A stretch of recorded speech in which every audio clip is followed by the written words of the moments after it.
Hi everyone, sorry it's been a while since I've been on last. The kids and I were blessed enough to take a trip away and build some beautiful memories together.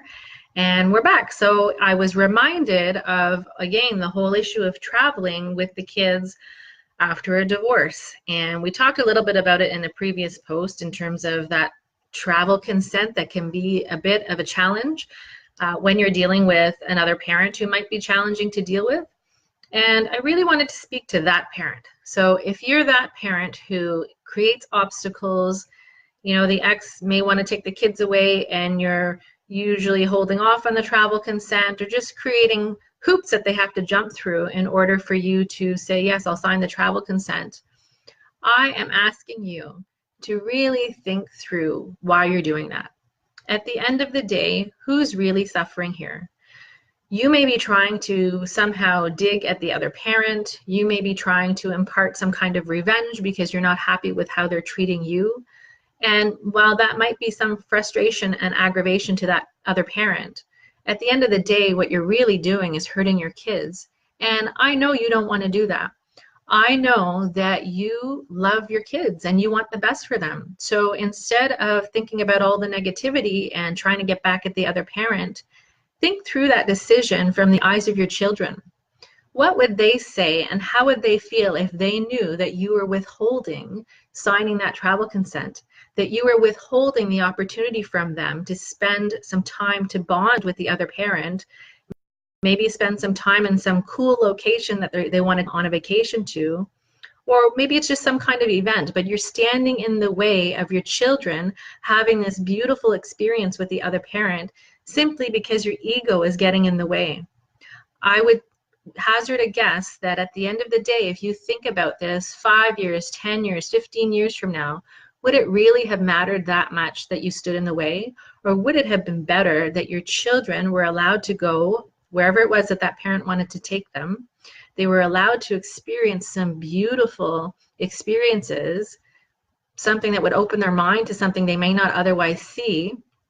They get to spend this amazing time with that other parent and really bond, because in a divorced family, you don't get to see your kids every day anymore. But in this chunk of time away, you really get that family bonding experience that you would get prior to the divorce, where you're spending each and every day together. Do you really want to stand in the way of that other parent and the children having that experience? At the end of the day, you want your children well-rounded. You want them to be settled and confident and secure and happy and that they feel loved.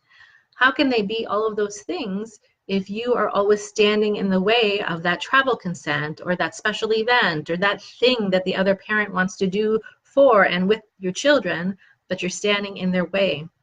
I've spoken to so many people over the course of a big, long period of time now, where they don't even try. They say, I'm not even going to go. I'm not even going to try to go away with my kids because I know I have this big hurdle to cross with that other parent, and I just don't want to deal with it.